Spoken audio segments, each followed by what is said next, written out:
కొద్దిగా డ్రగ్స్ మీద బ్రీఫ్ అందరూ వచ్చారా? అదే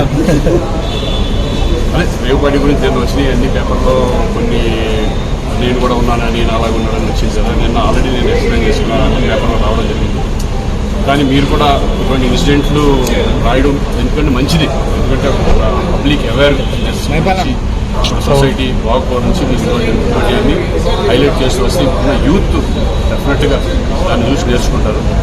సో ఒకటే ఏంటంటే నేను మీ ద్వారా నేను అనేది ఏంటంటే ఫేక్ న్యూస్ మాత్రం ఒక పర్సన్ మీద రాయొద్దు అనేది నేను రిక్వెస్ట్ చేస్తున్నాను. తెలుసుకొని నిజంగా ఉందంటే ఏదో రాయండి, లేదంటే లేదంటే కనుక దాన్ని ఎలా వెళ్ళాలి, ఒకవేళ నిజంగా ఇంకా చేసినా ఇంకా రాస్తున్నారు అనుకోండి, అది ఛాలెంజ్తో కోర్టు కానీ లేకపోతే నేను కేసు ఫైల్ చేయడం జరుగుతుంది.